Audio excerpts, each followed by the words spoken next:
Hello friends, welcome to grandma kitchen. నేను మీ శ్రావణి. ఇప్పుడు మనం చూడబోయే ఐటెం గుత్తి దొండకాయ కర్రీ. దీనికి కావలసిన పదార్థాలు: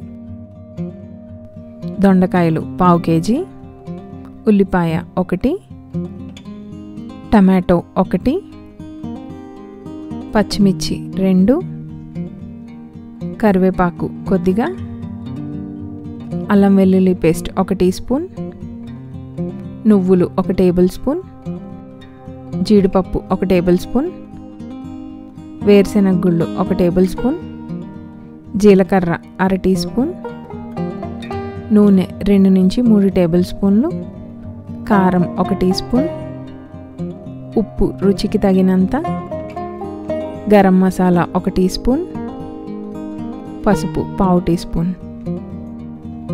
ముందుగా స్టవ్ మీద ఫ్రై పాన్ పెట్టుకుని అందులో జీడిపప్పుని వేసి వేపుకోవాలి. ఇవి కొద్దిగా వేగిన తర్వాత వేరుశెనగ గుళ్ళను కూడా వేసుకోవాలి.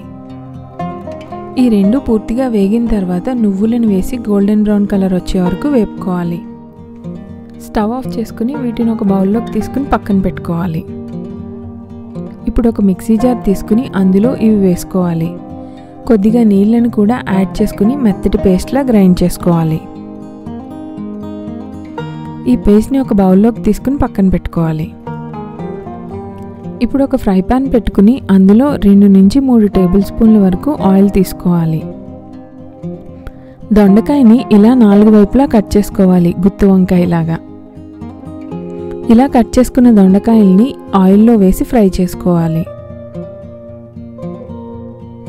ఒక 5 నిమిషాల పాటు ఇలా వేగిన తర్వాత ఇప్పుడు మూత పెట్టి వీటిని ఉడకనివ్వాలి.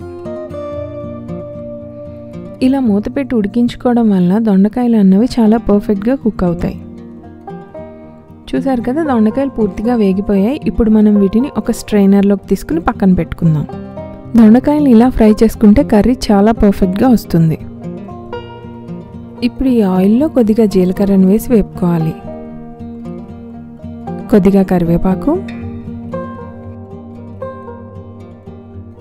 పచ్చిమిర్చి ముక్కలు, ఇవన్నీ బాగా వేగిన తర్వాత ముందుగా కోసి పక్కన పెట్టుకున్న ఉల్లిపాయ ముక్కలను వేసి వేపుకోవాలి. ఒక 2 నిమిషాల పాటు ఉల్లిపాయ ముక్కలు వేగిన తర్వాత ఇందులో రుచికి తగినంత ఉప్పు వేసుకోవాలి. ఇప్పుడు ఇందులో పసుపుని వేసి పూర్తిగా ఒకసారి కలుపుకోవాలి.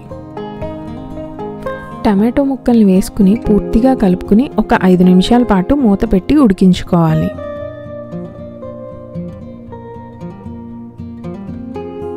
ఇప్పుడు ఒకసారి పూర్తిగా కలుపుకుని ఇందులో కొద్దిగా కారం వేసుకుని మిక్స్ చేసుకోవాలి.